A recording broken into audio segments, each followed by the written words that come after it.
শেখ মুজিবুর রহমান নিঃসন্দেহে অনেক ভালো রাজনীতিবিদ ছিলেন, কিন্তু তিনি শাসক হিসেবে খুবই বাজে ছিলেন।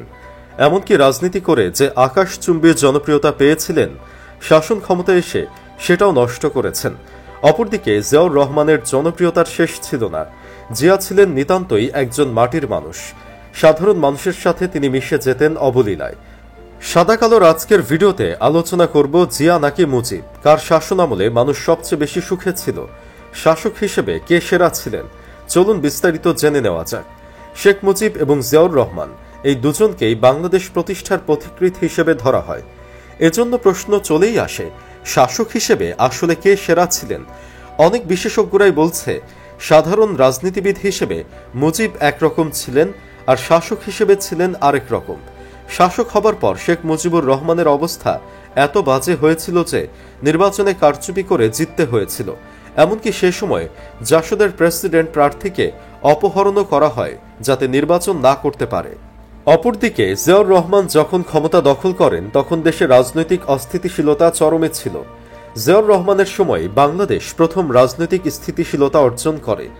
প্রকৃতপক্ষে জিয়াউর রহমানই দেশে প্রথম সুন্দর শাসন ব্যবস্থা তৈরি করেন এবং হুসেইন মোহাম্মদ এরশাদ সেই কাঠামোকে আরও শক্তিশালী করেন। খালেদা হাসিনা তাদের শাসনামলে এর সুফল প্রয়োগ করেছেন।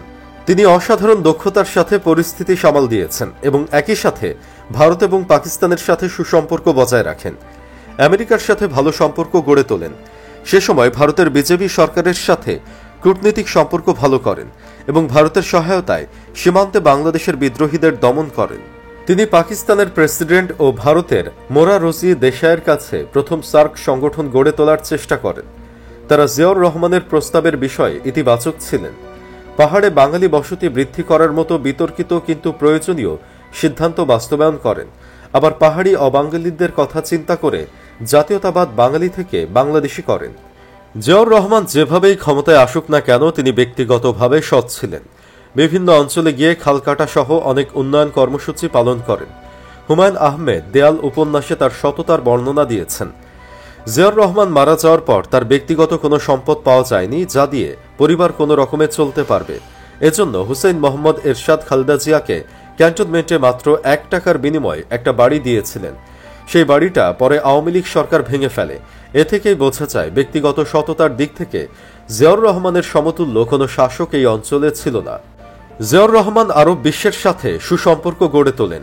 ইরাক ইরানের সুদীর্ঘ সময় ধরে চলা ধ্বংসাত্মক যুদ্ধ বন্ধ করতে কার্যকরী ভূমিকা রাখেন। জিয়াউর রহমান আরেকটা ভালো কাজ করেন, তিনি তার রাজনৈতিক দলে অনেক শিক্ষিত ও জ্ঞানী গুণীদের যুক্ত করেন। দুর্ভাগ্যের বিষয়, তার প্রতিষ্ঠিত দল বিএনপি এখন অযোগ্য ও অপদার্থের দলে পরিণত হয়েছে। অনেকেই বলে থাকেন প্রেসিডেন্ট শেখ মুজিব এবং জিয়াউর রহমান দুজনই কম বেশি দেশের জন্য কাজ করেছেন, তবে দুজনের রাষ্ট্র দর্শন ছিল সম্পূর্ণ আলাদা। শেখ মুজিব বাংলাদেশে স্বৈরতন্ত্র কায়েম করেছিলেন আর জিয়া বাকশাল ভেঙে দিয়ে প্রতিষ্ঠা করেছিলেন গণতন্ত্র।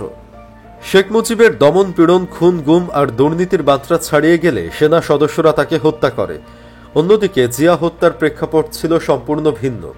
30 অক্টোবর 1975 দৈনিক ইত্তেফাকের সংবাদ মোতাবেক নিহত প্রেসিডেন্ট শেখ মুজিবের ধানমন্ডি 32 নং বাসভবনে যেসব সম্পদ পাওয়া যায় তার মধ্যে ছিল হীরা, মুক্তা, প্লাটিনাম ও স্বর্ণালংকার, যার মূল্য 7,80,000 টাকা। বাংলাদেশি মুদ্রায় নগদ টাকা পাওয়া যায় 94,461 টাকা। ব্যক্তিগত মোটর গাড়ি পাওয়া যায় 3টা। বৈদেশিক মুদ্রা পাওয়া যায় 17,500 এবং বিদেশি রাষ্ট্র প্রদত্ত 1 লক্ষ টাকার উপহার। বাতিলকৃত শতকি নোট পাওয়া যায় 621 খানা। এছাড়াও একটি ভারী মেশিন গান, 2টি হালকা মেশিন গান, 3টি SMG, 4টি স্টেইন গান, 90টি আধা স্বয়ংক্রিয় রাইফেল, 60টি গ্রেনেড সহ গোলা বারুদ ইত্যাদি। অর্থাৎ শেখ মুজিব অস্ত্রশস্ত্র আর অর্থের দিক দিয়ে লাক্সারিয়াস লাইফ লিড করতেন। এত পরিমাণ অস্ত্র রাখা প্রমাণ করে তিনি নিজেই নিজের জীবনের প্রতি অবিশ্বাসী ছিলেন। অন্যদিকে ইত্তেফাকের সংবাদ মোতাবেক নিহত প্রেসিডেন্ট জিয়াউর রহমানের সাথে চিটাগাং সার্কিট হাউসে একটি সুটকেস পাওয়া যায়, যার হাতল ভাঙা। সুটকেসের মধ্যে তার নিত্য ব্যবহার্য জিনিসপত্রের মধ্যে তার প্রিয় এক সেট সাফারি স্যুট পাওয়া যায়। সেরকম আর কিছুই ছিল না তার সাথে। তাছাড়া ব্যক্তি জীবনে জিয়া ছিলেন খুবই সাদামাটা। তিনি ছিলেন মাটির মানুষ। সাধারণ মানুষের সাথে তার মাটি কাটার দৃশ্য প্রমাণ করে তিনি কতটা নির্ভীক ছিলেন। জিয়া জানতেন তিনি এভাবে নিরাপত্তা ছাড়া বের হলেও কেউ তার ক্ষতি করবে না। আরেকটি বিষয়ে কথা না বললেই নয়, স্বাধীনতার জন্য মুজিবকে যে ক্রেডিট দেওয়া হয় সেখানেও আছে শুভঙ্করের ফাঁকি। দীর্ঘদিন আড়ালে থাকা মেজর ডালিম অবশেষে সামাজিক মাধ্যম ইউটিউবের লাইভে আসেন। সেখানে শেখ মুজিবুর রহমান ও শহীদ প্রেসিডেন্ট জিয়াউর রহমানের বিষয়ে কথা বলেন তিনি। মেজর ডালিম লাইভে মুজিব এবং তার পরিবারের কুকর্ম সম্পর্কে অনেক তথ্য ফাঁস করেছেন। মেজর ডালিম তার লাইভে যেসব তথ্য ফাঁস করেছেন তার মধ্যে সবচেয়ে আলোচনার জন্ম দিয়েছে মুজিবের পালিয়ে যাওয়ার বিষয়টি। এতদিন আমরা জানতাম শেখ মুজিবই মুক্তিযুদ্ধের সবকিছু, অথচ এখন জানা গেল মুক্তিযুদ্ধের আগেই মুজিব নিজে এবং তার পরিবারকে বাঁচাতে ইচ্ছা করেই পাক সেনাদের কাছে আত্মসমর্পণ করেন। আর এদিকে দিশেহারা হয়ে মরতে বসেছিল গোটা বাঙালি জাতি। আর ঠিক সেই সময় পুরো জাতিকে পথ দেখান মেজর জেনারেল জিয়াউর রহমান। তিনি স্বাধীনতার ঘোষণা দেন এবং পুরো দেশকে নেতৃত্ব দিয়ে স্বাধীন করেন।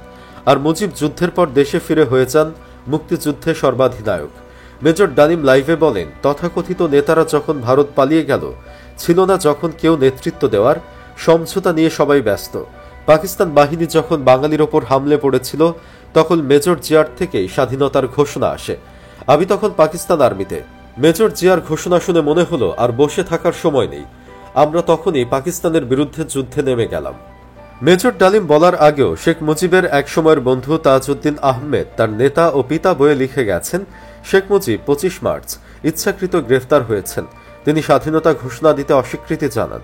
শেখ মুজিবুর রহমান নিজে ইচ্ছাকৃতভাবেই পাকিস্তানি বাহিনীর হাতে ধরা দিয়েছিলেন। আর এটা কোনো কাকতালীয় ব্যাপার ছিল না।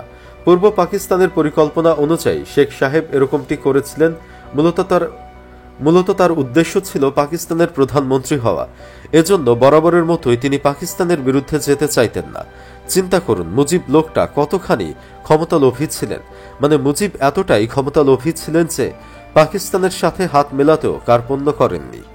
সব মিলিয়ে মুজিবের চেয়ে জিয়া যে বেশি জনপ্রিয় ছিল তার আরও অনেক প্রমাণ আমরা দেখতে পাই। মুজিবের মৃত্যুর পর মেজর মহিউদ্দিনের নেতৃত্বে লাশ যখন টুঙ্গিপাড়া পৌঁছে, তখন একজন স্থানীয় মৌলভীর তত্ত্বাবধানে 15-20 জন মানুষ নিয়ে জানাজা পড়িয়ে দাফন করা হয় তার পিতার কবরের পাশে। কোনো মানুষ পাওয়া যায়নি শেখ মুজিবের জানাজায় অংশ নেবার জন্য। অন্যদিকে জিয়াউর রহমানের লাশ যখন চট্টগ্রামের রাঙ্গুনিয়ার পাথরঘাটা গ্রাম থেকে 1 জুন উত্তোলন করে ঢাকা নিয়ে আসা হয়, তার পরের দিন 10 লক্ষ লোকের উপস্থিতিতে জানাজা পড়িয়ে পূর্ণ রাষ্ট্রীয় মর্যাদায় সংসদ ভবন সন্নিকটে জিয়া উদ্যানে দাফন করা হয়। যদিও তৎকালীন সময়ে জিয়ার জানাজায় মানুষকে আসতে বাধা প্রদান করা হয়েছিল অনেক, তবুও মানুষ তা না মেনে স্বতঃস্ফূর্তভাবে জানাজায় অংশগ্রহণ করে। সুপ্রিয় দর্শক, সব মিলিয়ে আপনার কি মনে হয়, জিয়া নাকি মুজিব? দেশপ্রেমিক হিসেবে কাকে আপনার সবচেয়ে ইমানদার বলে মনে হয়? কমেন্ট বক্সে জানিয়ে দিন যে কোনো একজনের নাম। ভিডিও ভালো লাগলে লাইক দিন এবং শেয়ার করুন। চ্যানেলটি এখনও সাবস্ক্রাইব করে না থাকলে সাবস্ক্রাইব করুন।